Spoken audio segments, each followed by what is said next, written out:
Krishna, Krishna Krishna, Hare Hare, Hare Rama, Hare Rama, Rama Rama, Hare Hare, Hare Krishna, Hare Krishna, Krishna Hare Hare, Hare Rama, Hare Rama.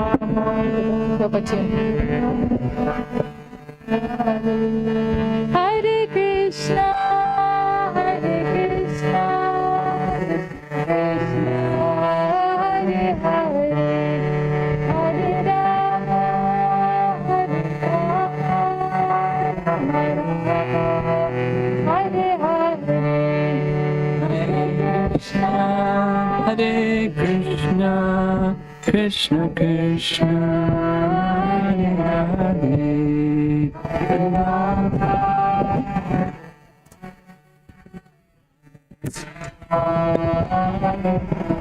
Hare Krishna, Hare Krishna, Krishna Hare Hare, Hare Rama, Hare Rama, Rama Rama.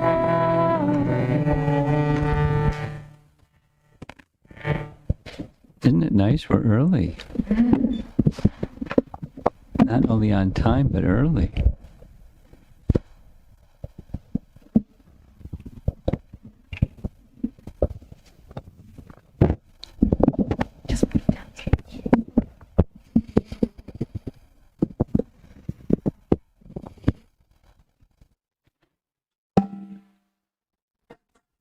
Kartals. Some kartal player. Jaya Radha Madhava Kunjabi Hari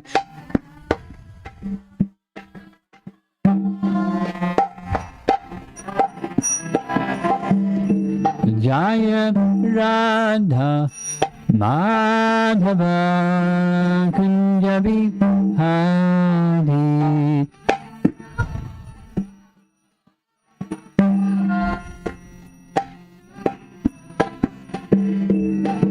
Gopi Jana Malabha Girivara Dhari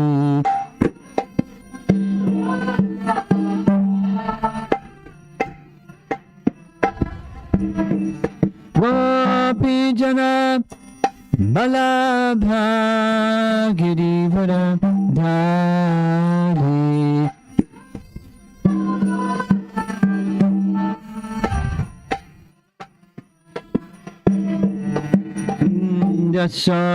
Yasodanandana Brajachanarandana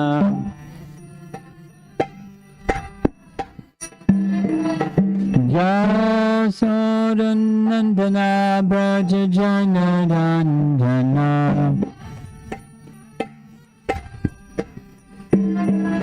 Jamana Tira Vanachari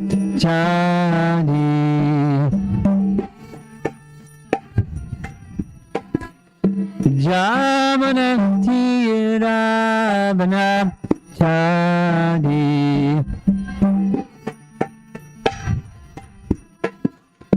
Jaya Radha Madhava Kunja Bihari Radha Madhava Kunja Bihari Jaya Radha Madhava Kunja Bihari Radha Madhava Kunja Bihari Gopi Jana Balabha Girivara Dhari Girivara Dhari Gopi Jana Balabha Girivara Dhari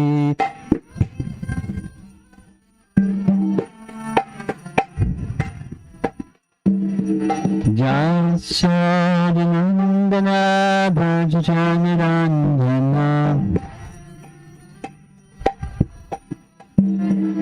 Jasodanandana Bhajajanarandana Jamuna Tiravana Chadi Jamuna Tiravana Chadi Jaya Radha Madhava Kunjabi Hari Radha Madhava Kunjabi Hari Jaya Radha Madhava Kunjabi Hari Madhava Kunjabi Hari Jayo Vishnupad Paramahamsa Parivijagacharya Astacara Sattasi Sriman His Divine Grace Sri Bhakti Vedanta Swami Shri Prabhupada Ki Ananta Koti Vaishnavrinda Ki Gora Premanandi.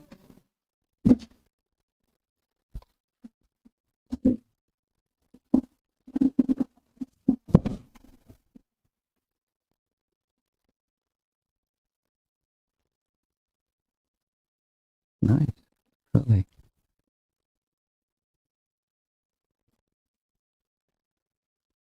You got to see your mother since she got back? From a distance, because she's self-quarantining. She,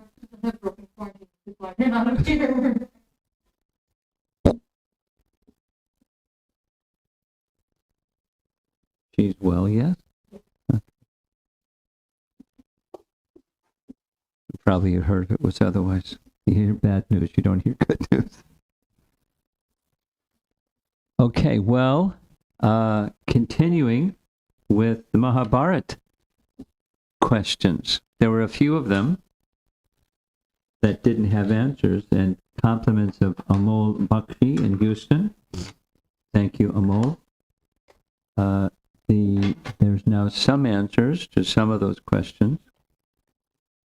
And Sri Rupa, I'm sure you remember the Gatotkacha question, like how is he sacrificing his life for Arjuna? And your mom came up with something. Did you? Okay. What she came up with was she heard a YouTube talk on Mahabharata that said Gatotkacha was disposed towards adharma, averse to the Vedas, and protection of cows. That's what this speaker said. So I was curious, the speaker said it, is that really what the Mahabharata says? Because I've heard speakers say things that aren't. So here it is. This is from Adi Parva, describing the birth of Gatotkacha. Thereafter, Hidimbi took a beautiful human form and sported with Bhima in various heavenly forests, mountains, and riverbanks until she finally begot a son. The child was exceedingly fearful to look at, with pointed ears and sharp teeth, and he grew up within the very hour which he was born. Indeed, this was the same day on which he was conceived, for this is the way of the Rakshasas. This wonderful child possessed prowess that excelled all other Rakshasas.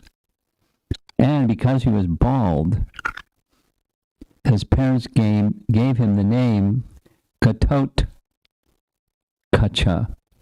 or the pot-headed one. Gatotkacha. Thereafter, in spite of his ghastly appearance, the Gatotkacha became a favorite of the Pandavas, and indeed, he was almost considered to be their sixth brother. Soon after delivering the child, Hidimbi departed, and then Gatotkacha also took his leave after promising Bhima that he would come to him whenever he thought of him. Actually, so this is underlined and highlighted, Gatotkacha was a special creation of Indra for the purpose of becoming a perfect match for Karna. Indra knew that Karna would possess his invincible dart. It was a little research. Dart can mean a missile. And so he made this arrangement to protect his beloved son, Arjuna. That's from Adi Parva. Then here's from Drona Parva. Immediately after Karna killed Gatotkacha with the Shakti weapon, there's a discussion. It goes as follows. On the other side, the Pandava warriors became very aggrieved and their eyes filled up with tears. That's Gatotkacha's demise. The only exception was Lord Krishna.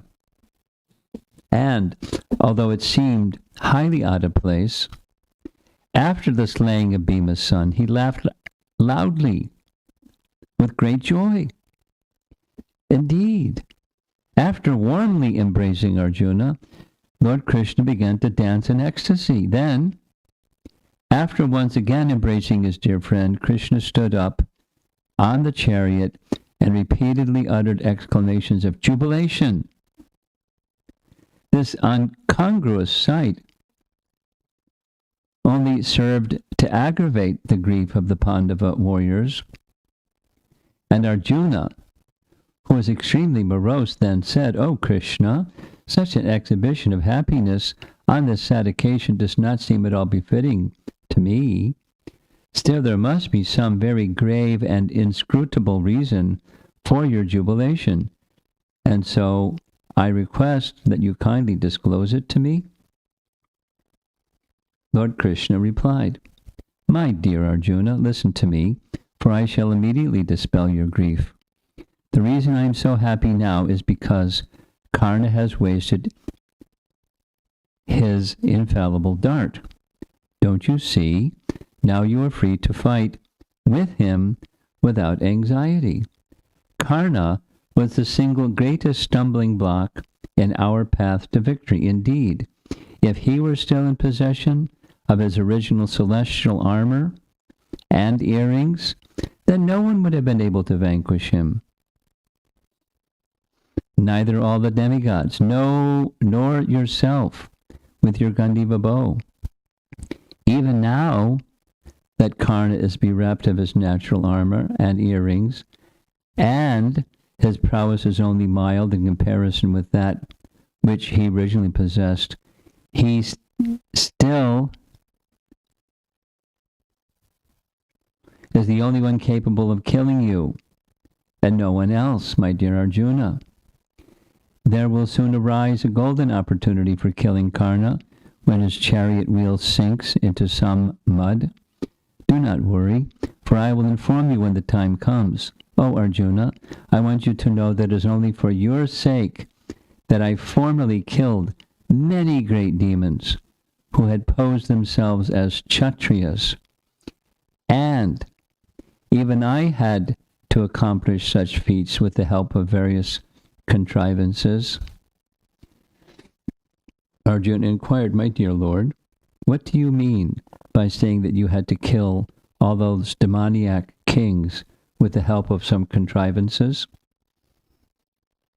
Krishna replied, "O son of Kunti, if Jarasandha, Shishupal, and Ekalavya, the Nishada prince who had not been slain by me, had they but not been slain by me, then they would have become unbearably powerful, and they would have all aligned themselves with Duryodhana to fight against you in this great war. Therefore I empowered Bhima to kill Jarasandha, and then disclosed to him the secret of the Magadha king's birth, so that he could bifurcate him. From within his heart, I inspired Drona to arrange for the Nishada prince's thumb to be cut off, and then later I killed him in battle. Thereafter I caused the death of Shishupal by encouraging him to commit more and more offenses against me. Similarly, here comes the Gatotkacha. I arranged for Gatotkacha's death just so that Karna's infallible dart would be utilized. My dear Arjuna, if Karna had not employed that dart to slay Gatotkacha, then I would have killed Bhima's son myself. For it is my eternal vow to destroy anyone who disrupts the path of virtue. Indeed, it is only because I know that Gatotkacha has destroyed sacrifices on numerous occasions, thus he truly deserved to be killed.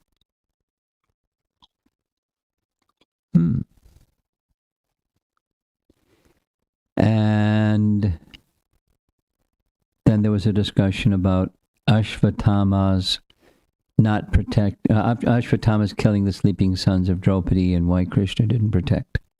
There was some discussion on that topic.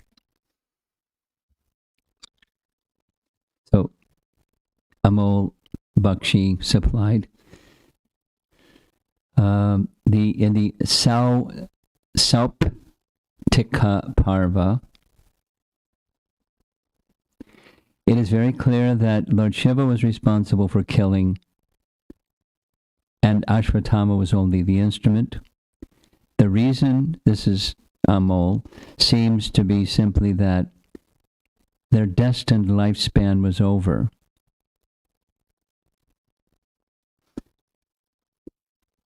He comments, we find a similar dynamic regarding the fate of Arjuna's chariot, which Krishna had protected during the war, yet once the war was over and the protection withdrawn, the chariot turned to ashes in an instant.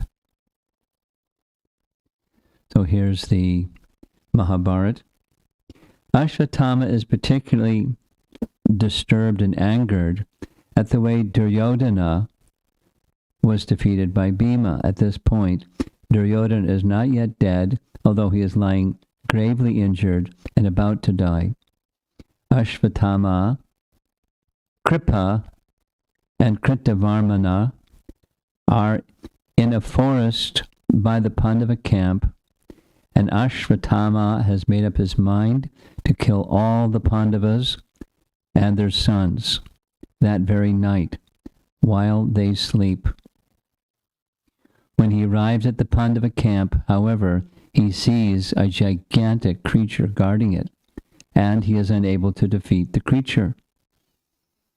Ashvatthama decided to take shelter of Lord Shiva, and Lord Shiva appeared before him. Ashvatthama then slowly approached the blazing sacrificial fire with upraised arms, but just then Lord Shiva personally appeared there in order to restrain him. Lord Shiva then smilingly said, "My dear Ashvatthama, because I have been worshipped by Lord Krishna with complete purity and sincerity and devotion, there was no one more dear to me than should be he." That says him. Indeed, it was due to my affection for Lord Krishna that I protected the Panchalas during the great battle by using my mystic powers in various ways. However, the destined lifespan of the Panchalas, that's the 5 sons, has now run out. Therefore, in order to fulfill your ardent desire, I shall enable you to act instrumentally for their destruction. So, it was time for their lives to expire. It doesn't say what that was all about. After saying this, Lord Shiva gave Ashvatthama a wonderful sword, and then he simultaneously disappeared from view and entered into the son of Drona's body, Ashvatthama's body, Shiva. Being empowered by Lord Shiva, Ashvatthama blazed up with fierce energy, and when he returned to the gate of the Pandava camp, he saw Kripi and Kritavarmana were waiting to assist him.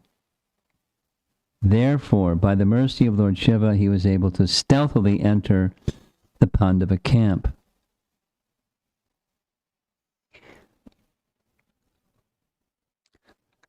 And there's some similar research about Abhimanyu and why was Abhimanyu not protected? Why was Abhimanyu killed? Why didn't Krishna protect him? The Adiparva has a section that lists the previous births of many key personalities in Mahabharata. He gives a long list. It's in response to the demigod's prayers. Vishnu transmitted a message to the heart of Brahma, assuring him that he would soon incarnate upon the earth in order to relieve her burden. The Lord further ordered his servants, the demigods, to also appear on earth to assist him in his mission. Thus, in order to counter the many Daityas who had taken birth as Kshatriyas, the demigods also began to assume human forms. And there's a long list of who assumed which forms. And when the demigods had been discussing amongst themselves about the parts they would play in serving the mission of the Lord, Soma pleaded, "No, I cannot bear to part with my son. He is dearer to me than life itself, and so I beg that be exempted from incarnating upon earth." They discussed with Soma. You can't say no. Finally, the Soma, or the moon god, relented, saying, "All right, I will allow you to take my son, but not for long." His son's name was Varchas. Let Varchas appear as the son of Arjuna, the incarnation of Nara, and let him become a great chariot warrior in his youth. Then, upon reaching the age of 16, he must return to me, after performing heroic feat that shall earn him eternal fame. During the great war that will relieve the earth of its burden, let Varchas annihilate 1/4 of the opposing army in just a half a day, before laying down his life upon the battlefield. In addition, let him beget a heroic son who will continue the Bharata line when it is almost extinct. The demigods heartily approved of Soma's words, and so they happily agreed to accept his proposals. He goes on. This is now Amol Bakshi. This is further corroborated by reference in Drona Parva. This is when Yudhisthira is grieving Abhimanyu's death, and Narada Muni and Vyasadeva are consoling him. Srila Vyasadeva then said, "My dear Yudhisthira, in the same way you should cast off your grief over the death of Abhimanyu, like Akampana's son.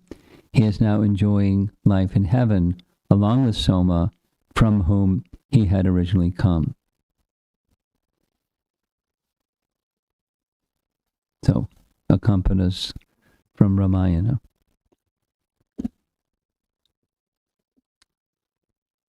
There's more, but I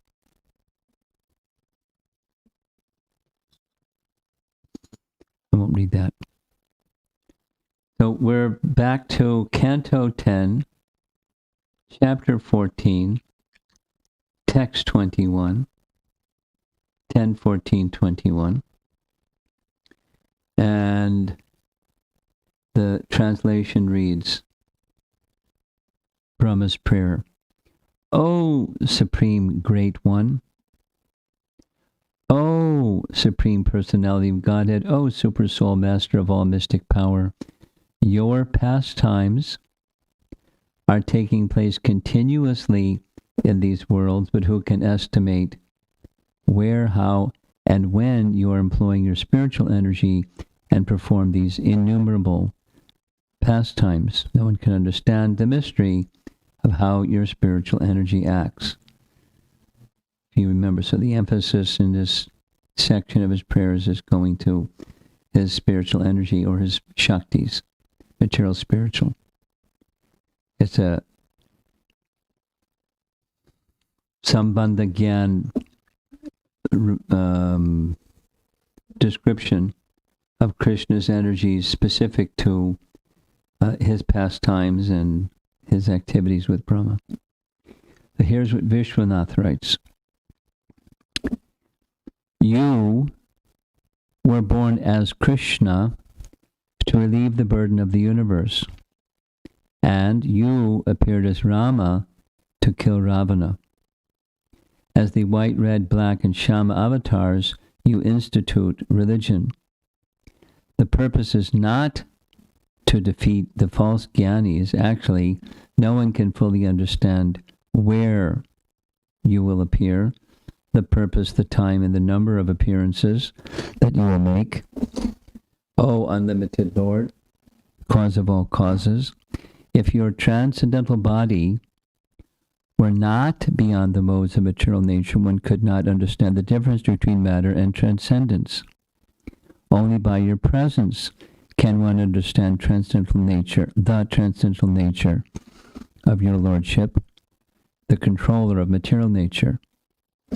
Your transcendental nature is very difficult to understand unless one is influenced by the presence of your transcendental form. O form spread throughout the universe, Bhuman.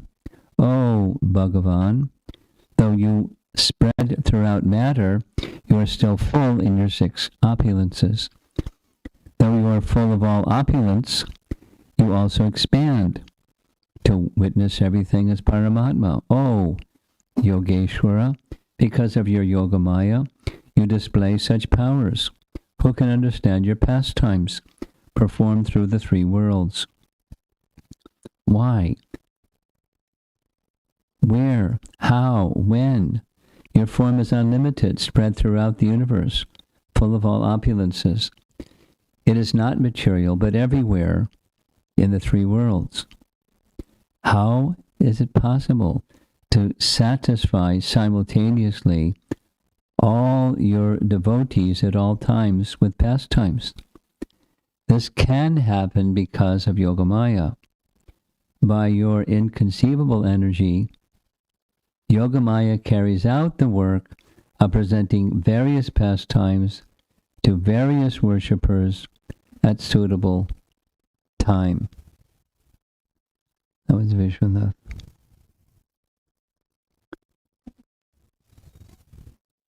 Jiva Goswami writes, after describing everything, Brahma speaks with respect.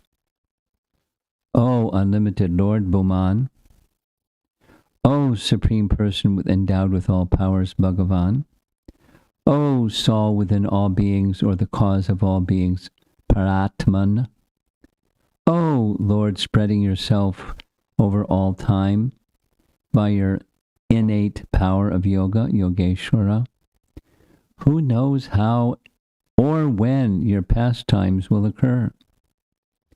You alone know the location of all the unrestricted pastimes, since you are unrestricted, Bhuman. You alone know how these pastimes take place, since you are endowed with all powers, Bhagavan. You alone know the quantity of these pastimes, since you are Paramatma. You know when they will occur, since you spread all over all time, Yogeshwara. The cause of this is Yogamaya, your great Swarup Shakti. Sometimes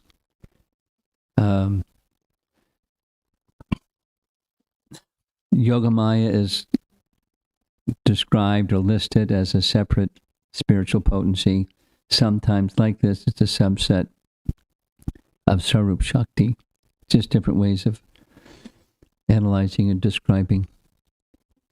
And it's the last, Sanatana Goswami writes, among your avatars, is there not one that performs actions like a normal person of this world? That was a question.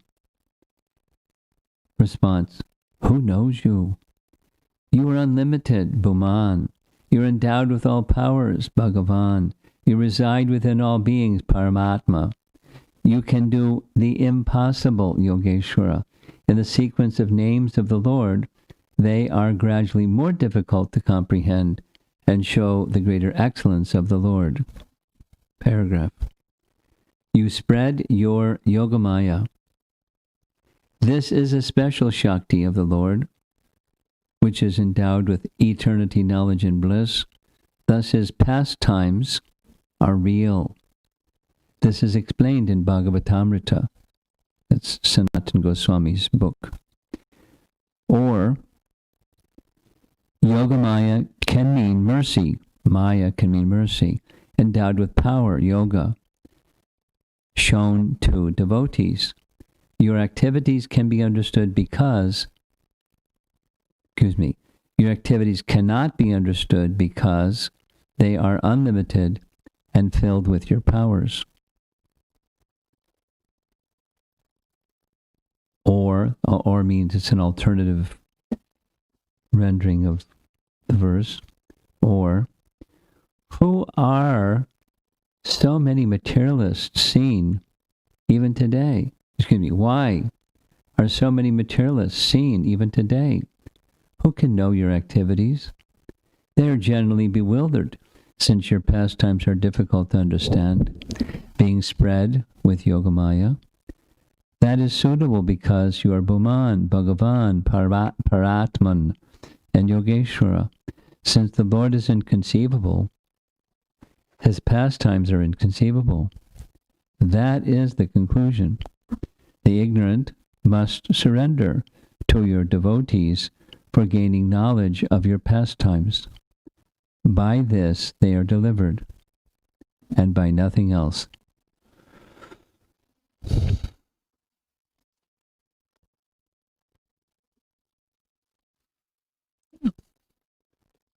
These explanations are connecting with messages that were heard earlier. They're not explicitly in this verse. Sanmukaritam Bhavadiya Vartan, that particular phrase, is descriptions of your pastimes directly given by you or given by your devotees. Sanmukaritam. That's the means of realization. That's stated earlier. What's stated earlier is you can't understand Krishna by mental speculation. One can understand Krishna through bhakti, and that bhakti is characterized by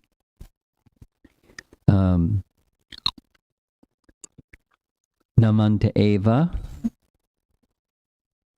and by dedication to his messages, the messages heard about Krishna from Krishna or his devotees.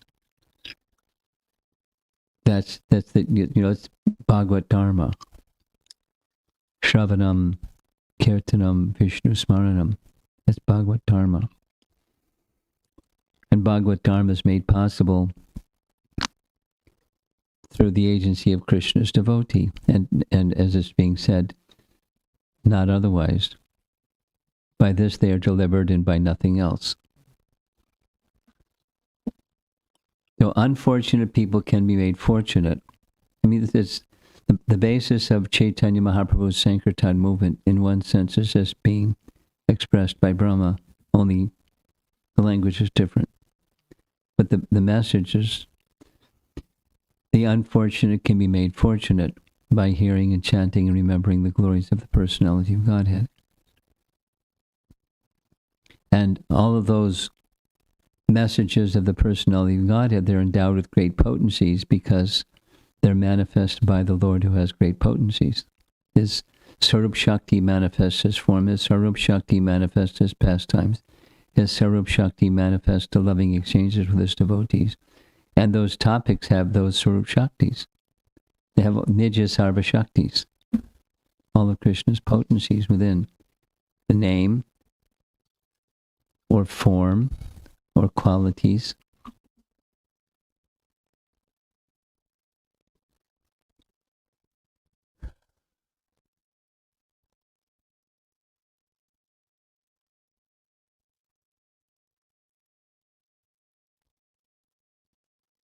I was having a discussion today with a devotee who, by profession, has knowledge of different technologies, including technologies of how you can create holograms. You know, he was describing. So he was saying it's not so difficult to make a hologram of Krishna speaking Bhagavad Gita to Arjuna.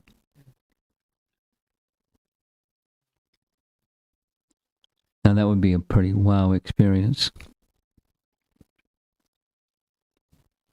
His point was, it appears to him that younger generation people, their attraction is less to, you know, the deity worship and standard ways of expressing and experiencing devotion, different than, you know, historically is the case. And so some creative approach, particularly because he's knowledgeable in technology, through technology to be able to reach or attract younger generation people to Krishna. So we had a little discussion. Creativity is great. Distraction isn't great, because distraction can be the result of attraction to technology, and so that the subject is lost because of distraction. And the basic principle is hearing. So Prabhupada, here's a little bit.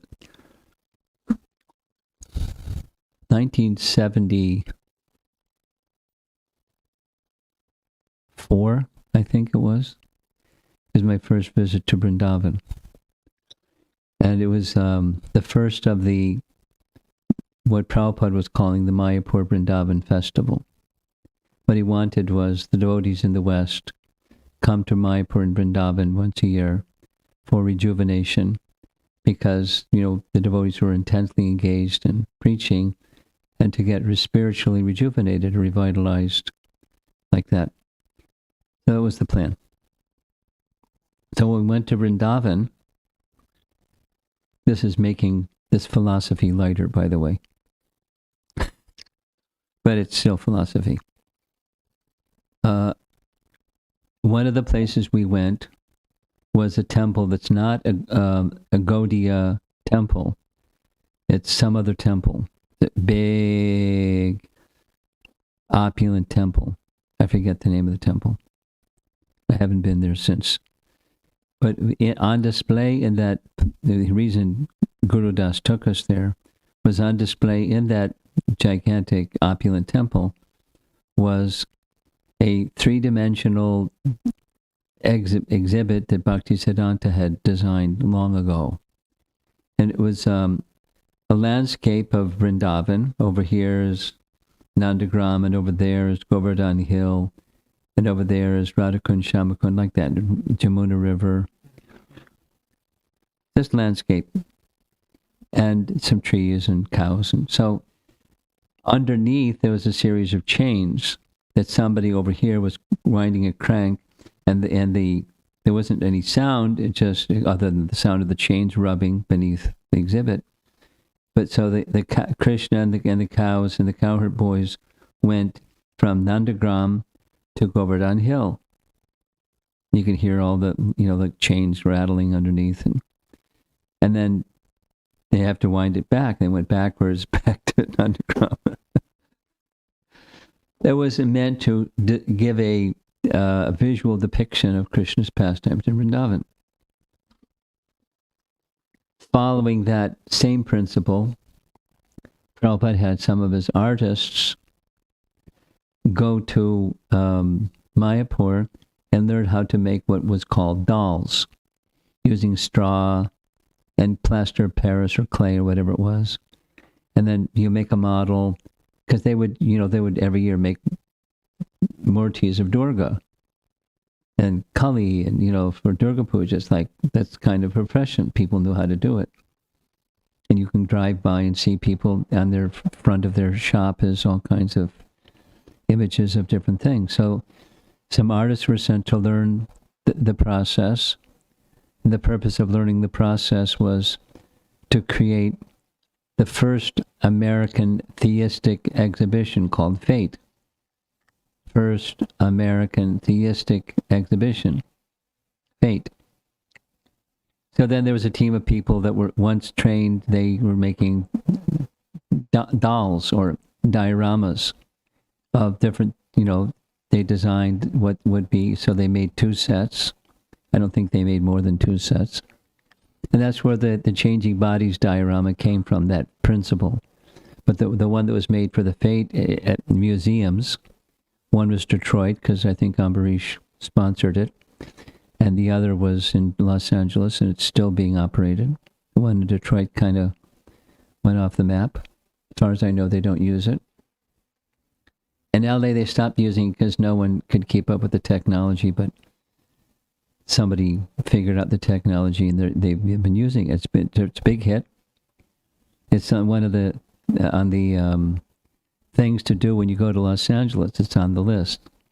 Top 20 things to do is go to the Fate exhibition. And it's nice technology. We'll get back to this Bhagavatam verse. It shows Krishna's pastimes, and it's computerized. And one of the exhibits I like a lot is you're standing in front of a mylar mirror. You can see one way, but otherwise you can't. And then the light, it's in a little corridor, and the light goes out. It's like you're in India, and the circuit blows, power goes. So it becomes completely dark, and the people are just standing there. It's totally dark. There's no sunlight, nothing, no electricity, nothing. And this British voice comes on, deep resonating voice, and says something like, "Who are you? Really?" And some music, and then a light goes on behind you, and everyone can see their reflection in the mylar mirror. Really, take a good look at yourself. Who are you? Are you that body? And the music goes on. And then you hear the sound of a heartbeat. Thump, thump, thump, thump, thump, thump. And then a spotlight behind the mylar mirror, you can see the first of the dioramas. It's the baby that's in the womb, in an embryo, curled up and all that. And the light comes on, this is the soul.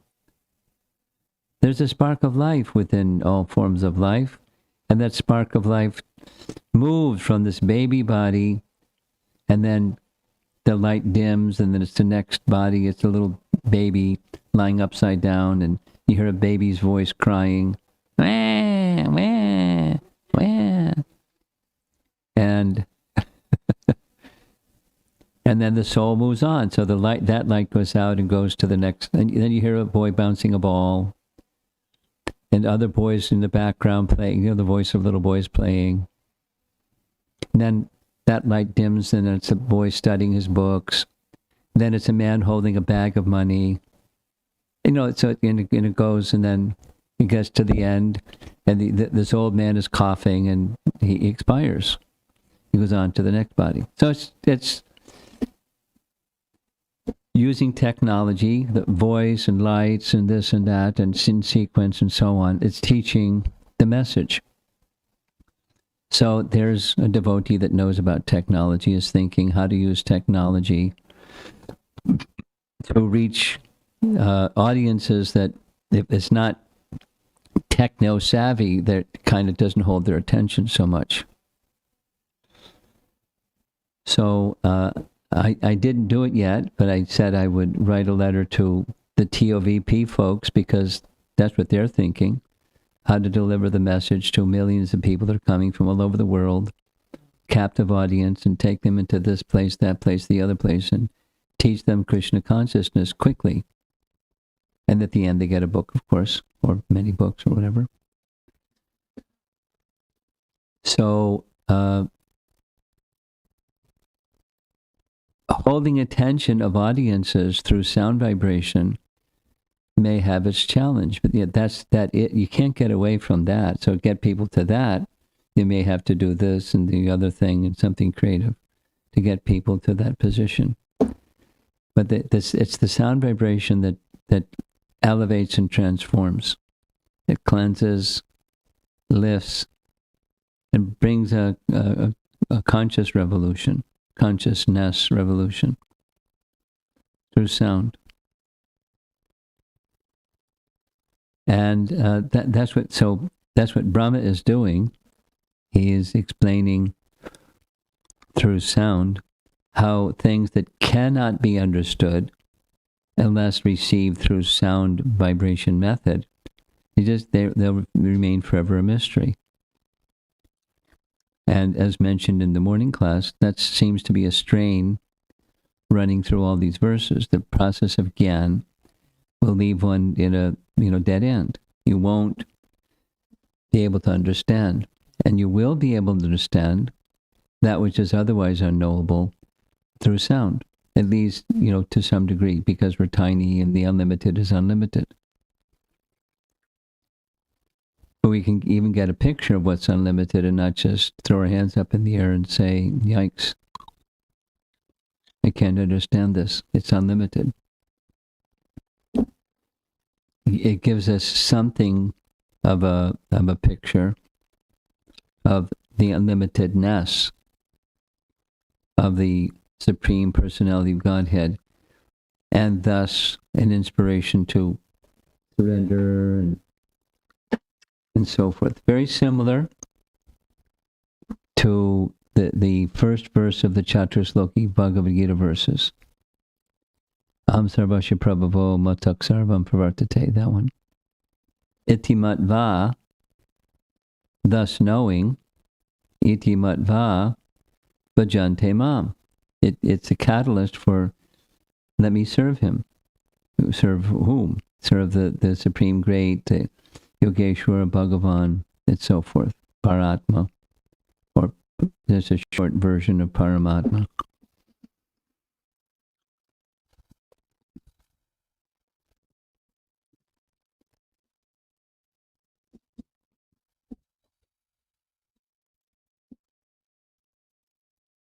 The topic that came up this morning, I was thinking further about religion. Theistic religion teaches there's God and God is almighty. And because God is almighty, it may invoke a reverential mood. Or since he's almighty, it can be the other way. If you don't serve him, you're going to get spanked. You're going to go to hell if you don't, so you better. And people are, motivation by fear, or motivation by guilt, or motivation by, a lighter but still material is the material kind of duty, because I'm duty bound to those who have supplying necessities of life. Nityo nityanam, chaitanas chaitananam, eko bahunam yo vidadati kaman. Prabhupada quotes that so often. Yo vidadat. One is supplying the necessities of everyone, and we're grateful to one who is supplying necessities. And thus, let me show my gratitude. And that's the beginning. Service to the great is natural. And as these prayers move along, we're going to hear more than the greatness of the all-great Supreme Person. We're going to hear of the sweetness of Krishna and Brahma's attraction for the sweetness of Krishna. After showing all these things that he understands about the Supreme Great, he's most attracted by the greatness, by the sweetness feature that he doesn't have sufficient comprehension of, although he recognizes it. He recognizes it within the devotees, like Nanda and the other devotees, the cowherd boys. How fortunate are the cowherd boys? He's recognizing how fortunate are the gopis. And for that matter, any of the inhabitants of Vrindavan, because they're receiving darshan of Krishna, they're receiving the touch of Krishna's hand, like the trees and creepers as Krishna passes, the ground, the water. You know, the whole of Vrindavan is being decorated by dust from Krishna's feet, and so forth. And they become transformed into ecstasy. I think I mentioned this, but there's a verse from Bilvamangala Thakur's writings. It's very, very nice. Within the Puranic literature, there's description of many incarnations. It's speaking of the special position of Krishna.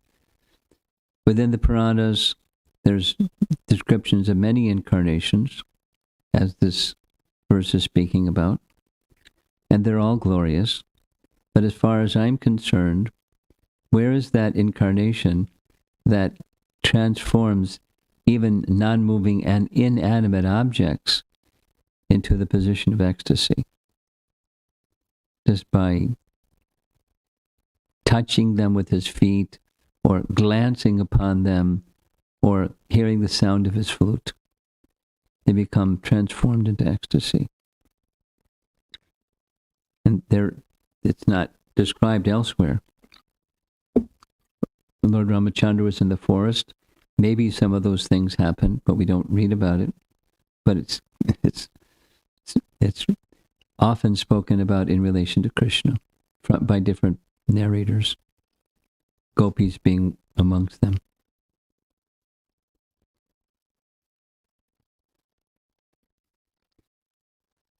Okay, so let's see if there's some discussion on this. Either the Mahabharata part or the Brahma's prayers part or something unrelated altogether is fine too.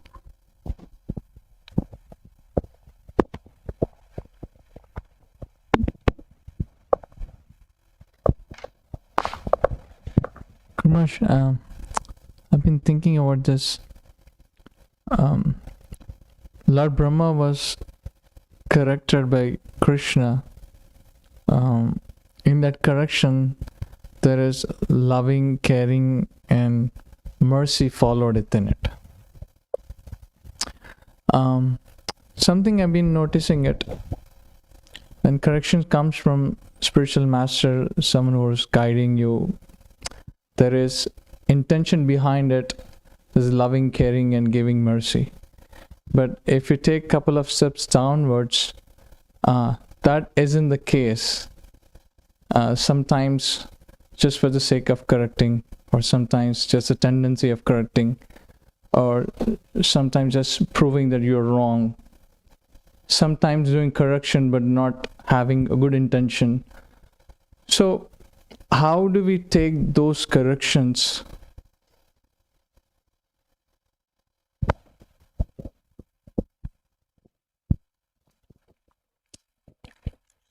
How should we or how do we? Well, you already described, it hurts. It's saying it doesn't go in. So a lot depends upon the relationship with another person, and a lot depends on the qualification of that other person. But sometimes the qualification of the other person, one doesn't read properly for different reasons. Our own defensiveness or something. So how you take correction that doesn't come from someone that's an authority, one of the there's one of the rules of 17:15 Bhagavad Gita, austerity of speech is not to instruct others unless there is that relationship. Now, people don't follow Bhagavad Gita and they don't follow austerity of speech always. But sometimes things may be said or need to be said depending upon the circumstance.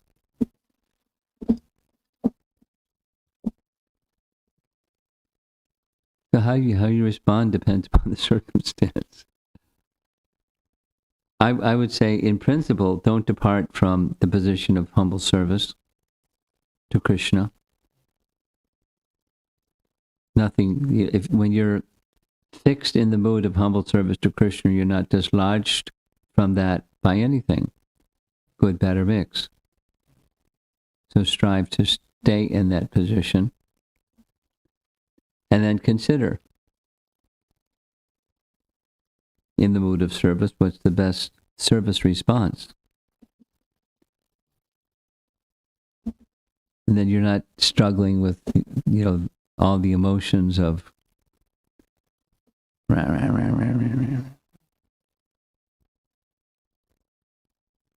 who's this person? Take a hike. Or I'm out of here. Or, oh yeah, I'll show you. Or you've lost bearings. And so with shelter in the mood of humble service, shelter in Krishna, go there. Regardless of any other thing that you may do. Go there and stay there.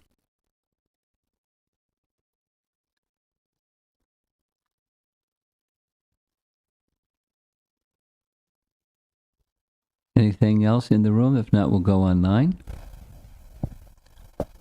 Anything online? Okay.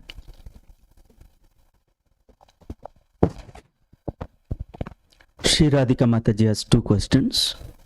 First one, from Krishna's laughing and rejoicing at the death of Gadotkaja, in the midst of the grief of the Pandavas, it strikes me that while Krishna is always kind, his empathy may not fit our stereotypical material paradigms of empathy. Yes, right.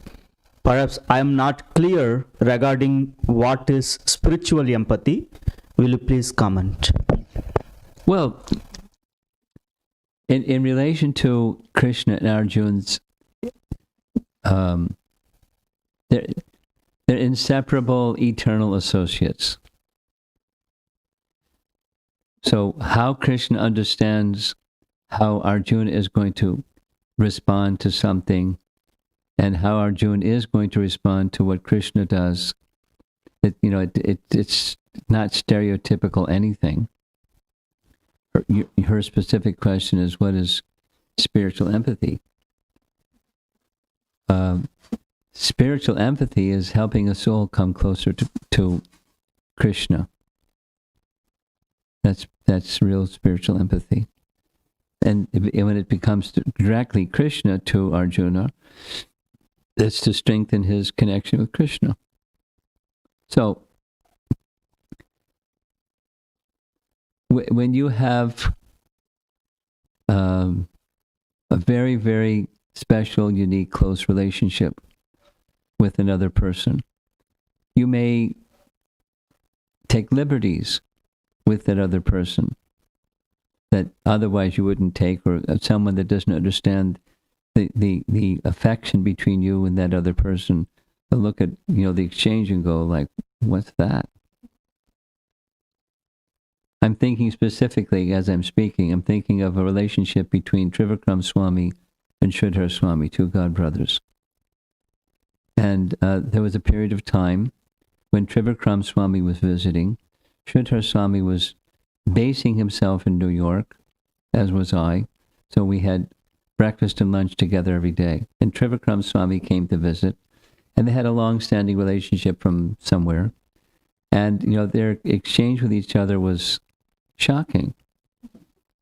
They would insult one another and insult back and insult one another and insult back and insult one another and insult back. And I was watching the exchange.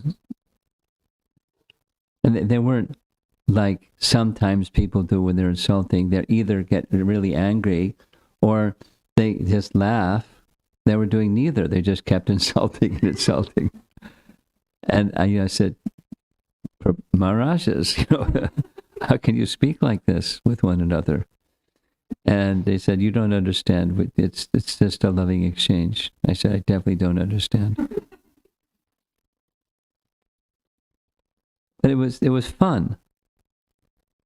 Kind of like, a king will keep a wrestler and the wrestler's got to really whack the king. Otherwise, you're not a good wrestler. But who can whack the king? You're decapitated if you whack the king. The king is powerful enough to do it by authority and by physical strength. So, but as a Brahmana likes austerity, a king likes a thrashing. They like. Kshatriyas like. So, what does that have to do with her question? Spiritual compassion depends so much on the relationship, and the essence of spiritual compassion is to strengthen the connection of one soul with Krishna. And what that looks like can be all kinds of things.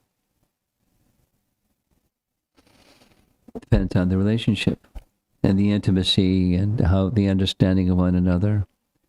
So you and I aren't going to do what Krishna did with Arjuna. Probably we wouldn't do it with anybody. But Krishna is omniscient, and his point is Katotkacha was to be killed because of his fundamental principle, not just that he was a Rakshasa, but he behaved like a Rakshasa. And it's really odd. This goes way back to, he was a favorite of the Pandavas, although he was adharmic.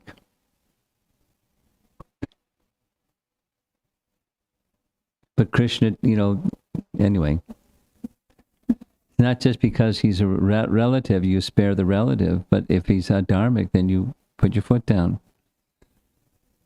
And these other examples, if they were left alone, not just that they would be adversity for Arjuna, but the whole world would be in turmoil. If Ekalavya hadn't had his thumb taken away, it's Kali Yuga before it's Kali Yuga time. Somebody who has power without character. Very dangerous. So Krishna personally killed him. I don't know that story, but Krishna personally killed him.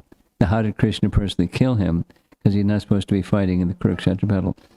So, Amol, if you're listening, you can look that one up. What was the circumstance of Krishna killing Ekalavya? The thumb was Krishna inspired, that we got. Drona did it by inspiration from Krishna. But there's a reason why he did it. So there's a reason behind, there's a compassionate reason behind everything. And we can say the protection of innocent people is one of the big ones. Okay.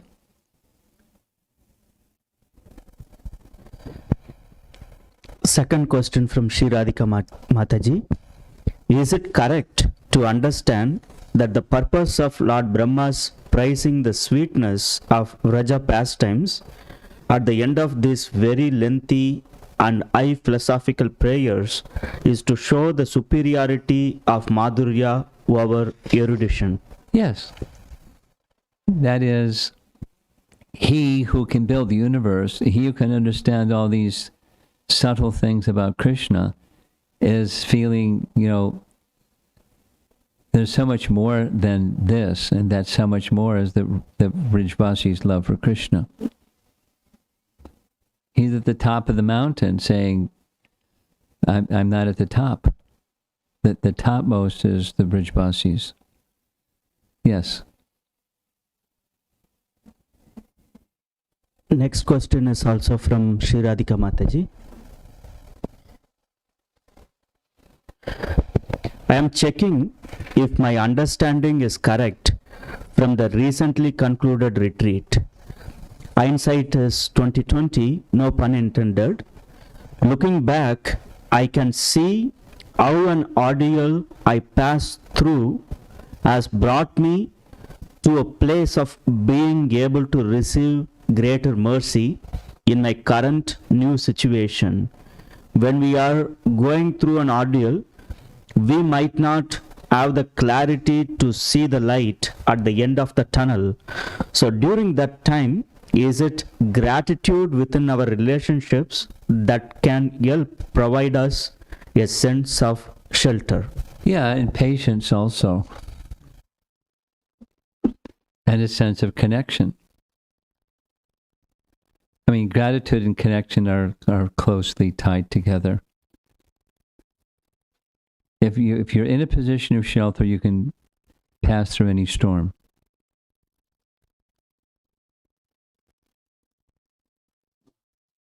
That's it. In the back.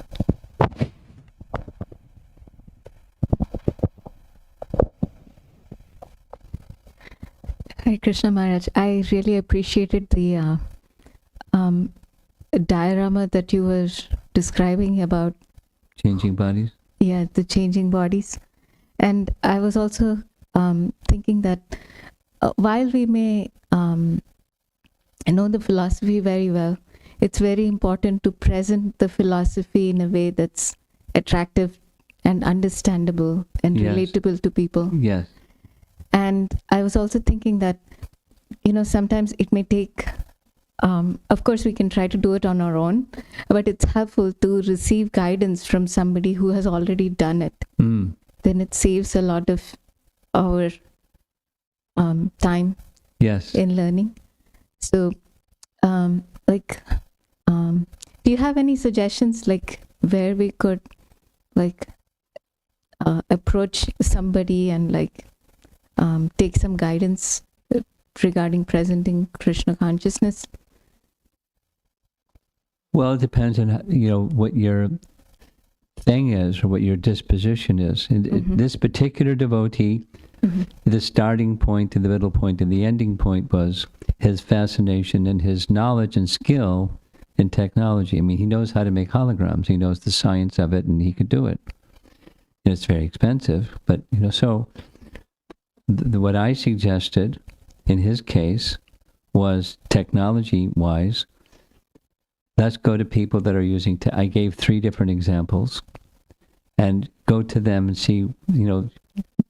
Rather than reinvent the wheel, that you copy success, and that happens in ISKCON all the time. Something is successful, and people copy it.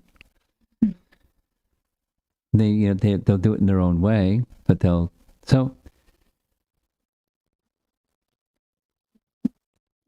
you have to find 2 things, a voice and a market.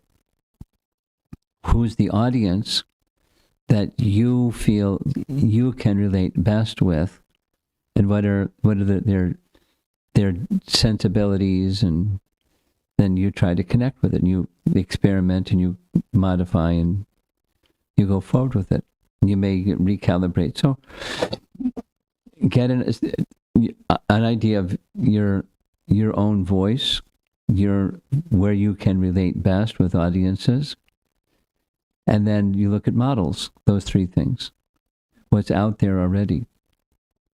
What are creative people? What efforts have they made?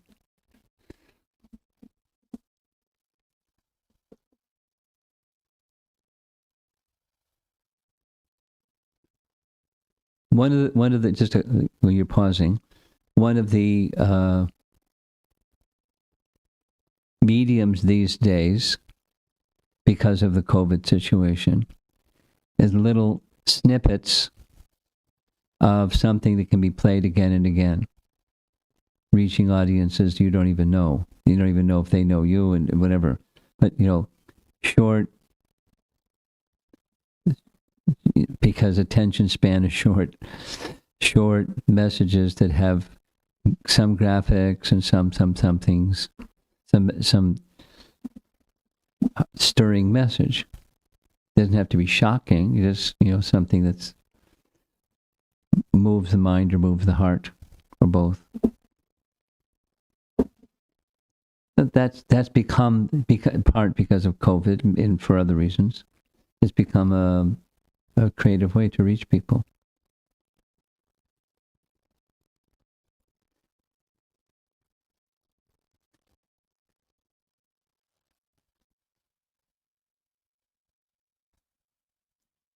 Just take, book distribution as an example. Once upon a time, when the airports were no longer accessible, some devotees thought, oh, that's the end of book distribution. Because there was so much dependence, particularly Los Angeles and some other places. But, book distribution hasn't waned. So how do you find different? And then, how some of our book distributors speak to people. I don't know if I could ever speak to people the way they speak to people. And in spontaneous ways, I recently sent one out. Somebody was in Russia. They went up the top floor. They were warned, but they forgot by the time they got there. There's mafia people. They went inside the door. Everybody in the room had guns. And the opening line of the person who wasn't initiated said, what are your thoughts about death? That was his opening line. They thought, the person that was with him said you could hear the triggers click. They were getting ready to, is this person, what's up? But because, anyway, so some persons just have a knack for innocence and spontaneity of, something. Anyway, but that part of that is knack and part of it just practice. So, and in creative ways to do book distribution, creative ways to communicate. Find something, each of us, ways that we can reach people. And same three things. What's your voice, what's the audience, and what are models that are already there? And create some new ones if something may fit, just fine. And once you start you're going down a path of reaching audiences, some creativity will come of its own accord anyways, by Super Soul's arrangement. And then even diversifying audiences. The main ingredient is the inspiration to reach audiences and to be an instrument of disciplic succession in doing that. Okay. I had another question. Sure. Somewhat different from, but also related. Okay.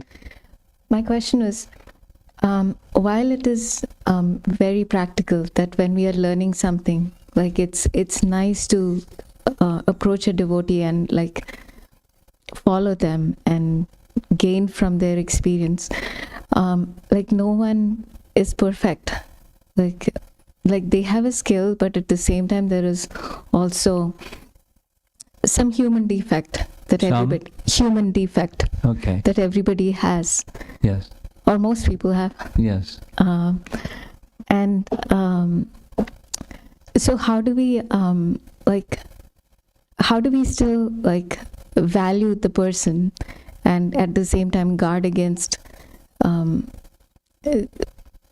their defects? A big part has to do, same as Sri Radhika, my answer is a lot has to do with this Sri Radhika's. If you're grounded in your relationship with Krishna, if you're confident and secure in your relationship with Krishna, you can take the nectar and leave the rest. Because so that the appreciation goes to the Krishna connection with this. If you're somebody you're taking guidance from, they're a Krishna devotee. That's confidential. It means they're a Krishna devotee, and they have defects. So, you knowing that ahead of time, you're going for the nectar, and you're protected by your connection with Krishna, and you're getting some inspiration. But you don't have to absorb everything. It's specific to the shortcoming defect side. Otherwise, it becomes yours.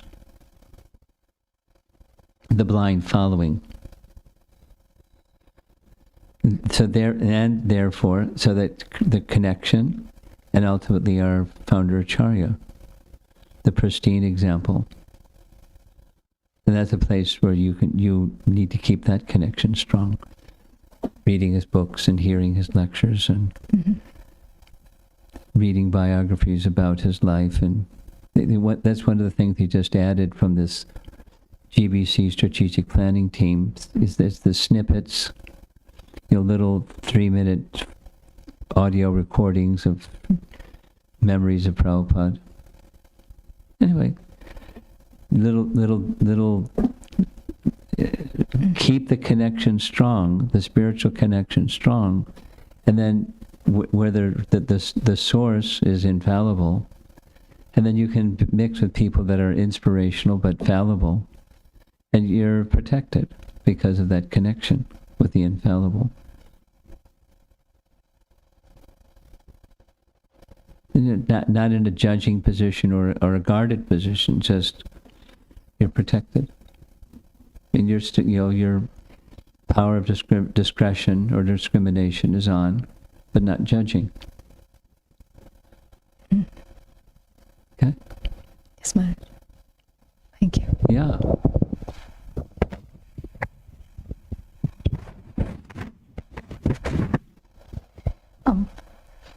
I have a Gatotkacha question, if that's You have okay. a which kind? A Gatotkacha question. Katotkacha, okay.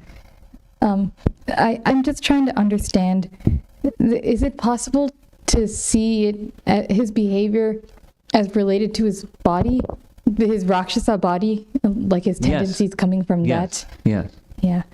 Because I was thinking he was related to the Pandavas, but he still, that doesn't overlook his behavior. So That's Krishna right. had to have him killed, but he was liberated, right? He went. Oh yeah. So Oh yeah. I was thinking like Krishna is reciprocating on the level beyond the body Yes. to him, and I really Yes. thought that was cool. Yes.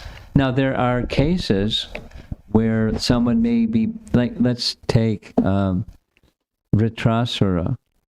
Ritrasura was born of a Brahmin, but he had, by mantra arrangement, he was an enemy of Indra, and he looked fierce and terrible and all those other things. But he was an unalloyed devotee of the Lord.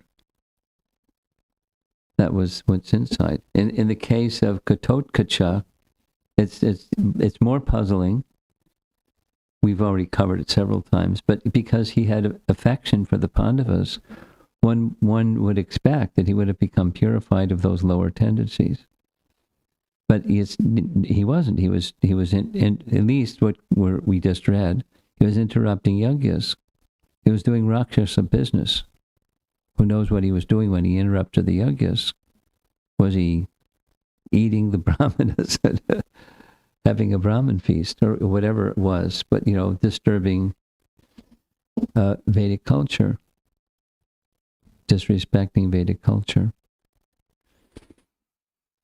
They had to be dealt with. But he got ultimate mercy. I mean, like, if Putana and Bakasura and Agasura got liberation, then what to speak of Gatotkacha? Yeah. No? Okay. Srila Prabhupada ki jai.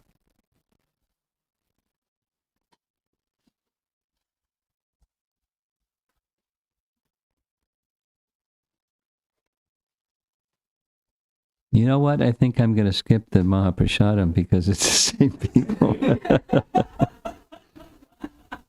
I think I'm going to skip it.